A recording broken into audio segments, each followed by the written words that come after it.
Eto, Kuya po, Police sa Nueva Ecija, pinuri dahil po sa walang mga anumang reklamo na idinulog po sa People's Law Enforcement Board. Narito ang balita ni Jude Briones.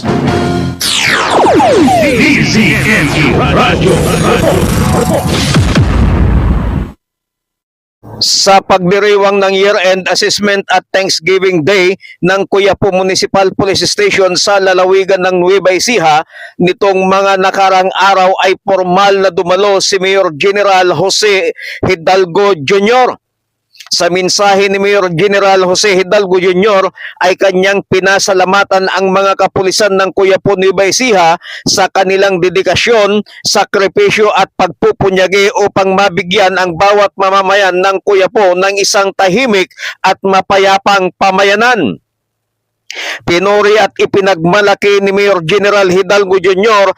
ang mga kapulisan ng naturang bayan dahil ayon mismo sa People's Law Enforcement Board o PLEB ay walang kahit isa mang reklamo o kaso laban sa sinumang pulis ng Quiapo na idinulog sa opisina ng PLEB.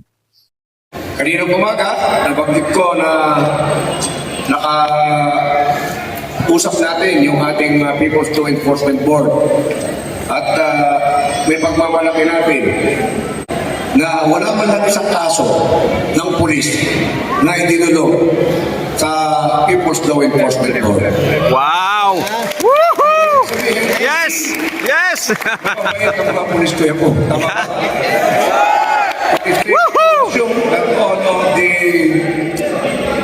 members of the Quiapo police stations are towing the line. So continue doing that. Yun ang kailangan natin dito. Masyado ng maraming issue tungkol sa involvement ng mga kapulisan sa iba't ibang panig ng Pilipinas sa iba't ibang krimen. Ang People's Law Enforcement Board o PLEB ay isang independent na lupon sa bawat lungsod o bayan na tumatanggap, nag-iimbestiga at nagdidesisyon sa mga reklamo laban sa mga miyembro ng Philippine National Police. Sinabi pa ni Mayor General Hidalgo Jr. na sa dami ng isyu na kinasasangkutan ng mga krimen ng ibang mga kapulisan sa iba't ibang panig ng bansa, dapat ang mga kapulisan ng Quiapo ay ipagpatuloy ng mga ito ang paggawa ng tama at wastong pagtubad sa batas dahil yan ang kailangan sa bayan ng Quiapo Nueva Ecija. Inanunsyo din nito na may mga darating silang 4 na ATV na mga sasakyan para sa mga kapulisan ng Quiapo na siyang magamit ng mga ito para mapuntahan ang mga ibang lugar sa naturang bayan na hindi kayang marating ng mga normal na sasakyan. Sinabi pa ni Mayor Jose Hidalgo Jr.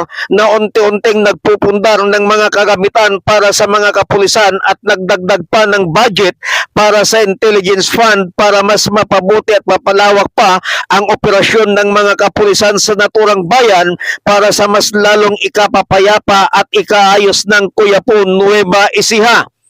Ang Quiapo Municipal Police Station ay kasalukuyang pinamumunuan ni Police Lieutenant Colonel Jeffrey Onde. Mula dito sa bayan ng Quiapo, Nueva Ecija, Jude Briones nagulat para sa Target On Air sa DC 1530 ang Radyo TV. Radyo. Maraming salamat kay Jude Briones. Grabe ha. Talaga naman. And congratulations po ha. Sa PNP talaga naman.